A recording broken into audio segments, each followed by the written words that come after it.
si nanay? Kumusta siya? Okay naman na siya. Nandun si Riley, pero umiiyak ulit eh. Nakakaawa naman si Aling Junay. Nakakabigla rin talaga yung nangyari. Hayaan muna natin siya umiyak. Hindi pa ako sumatanggap ni nanay. Wala na si tatay. Malakas talaga yung kutob ko na may kinalaman talaga yung mga death threats sa pagkamatay ni Tito Gregory. Oh my God, may death threat ka, Rambo? Oo. Pero tama ka, boy. Baka nga may kinalaman to sa pagbaril kay tatay. Paano na tayo ngayon? Wala na si tatay.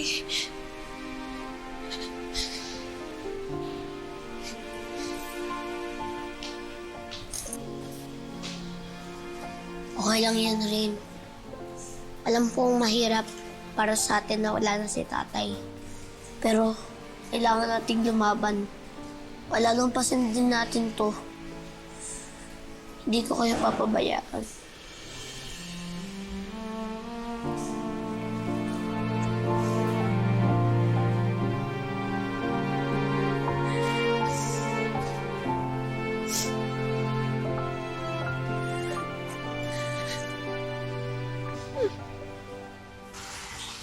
Ano nang balita?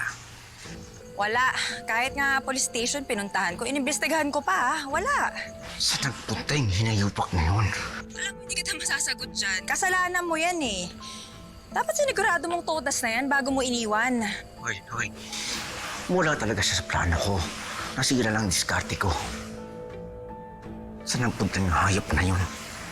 Sana patay na siya.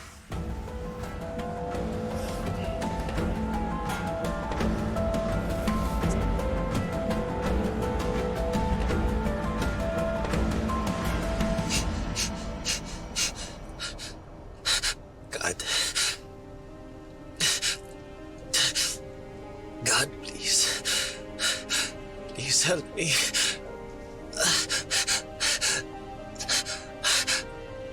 Huwag muna ngayon, please. Ay, konti pa. Kailangan ko muna makita yung pamilya ko. Please. Huwag muna. Just a little bit more time, please. Kunti pa. Yung pamilya ko. Gusto ko lang makita. Isang beses pa.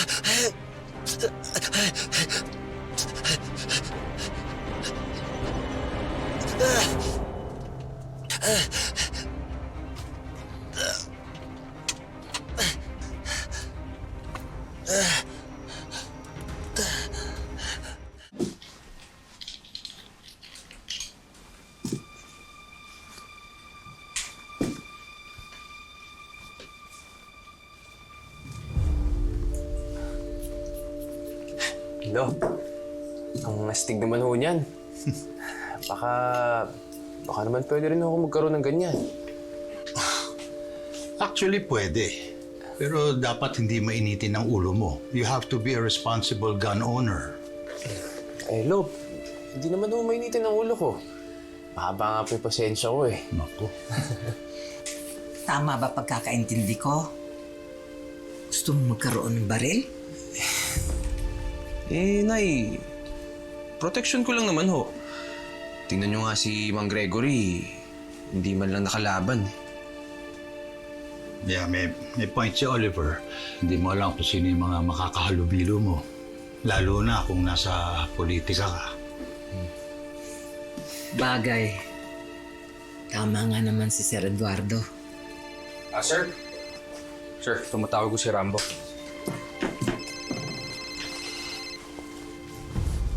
Hello, Rambo. Oh.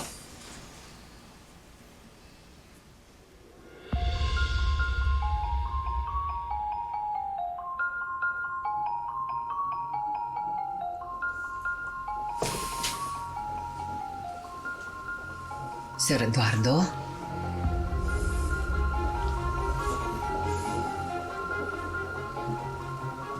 wala na si Gregory.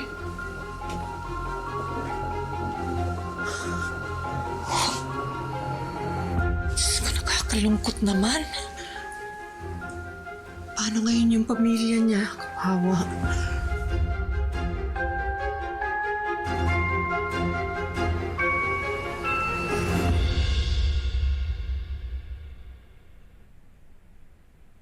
Girl, pagandahin mo ako ha.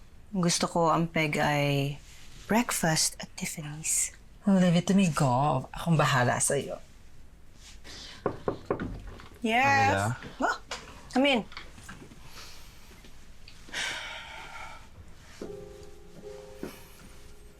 Alam niyo na po ba yung nangyari? Ang alin? Wala na po ang tatay ni Cap Rambo. Wala na po si Mang Gregory. Oh my God. Wala na si Gregory? Malulungkot ang dati mo niyan. Dumating na ba siya? He's not home yet, Mamila. Alam niyo po ba kung nasaan siya? No, but he's probably visiting one of his projects.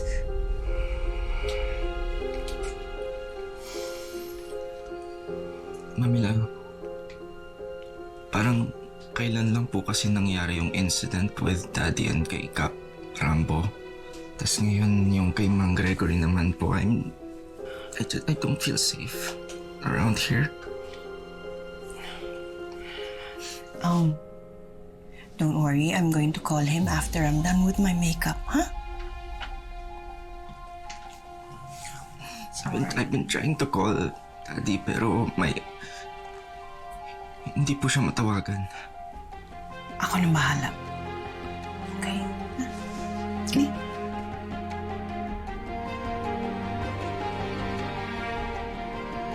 Sorry na.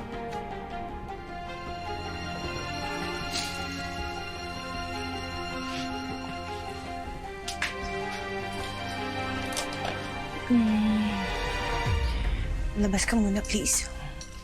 God.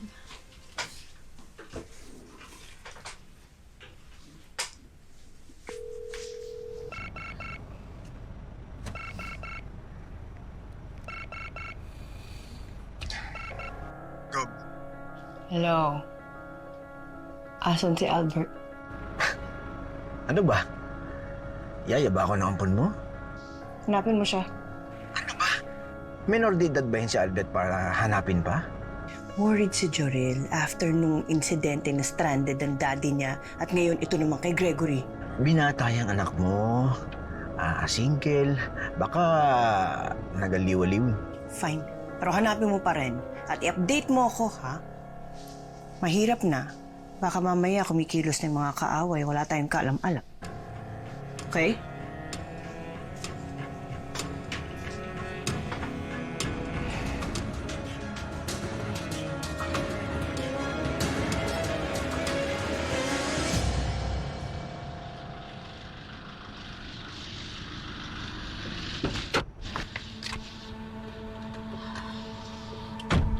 Anong balita? Patay na si Gregory. May papagawa ako sa'yo. Pero gusto ko gawin mo na mabilis. Ano yun? May kukunin ka. Puting sobre. Puting sobre? Ano laman nun? Hindi ka pa alam. Pero kailangan makuha mo agad yun. Saan ko naman kukunin yun? Sa bangkay ni Gregory. Oh,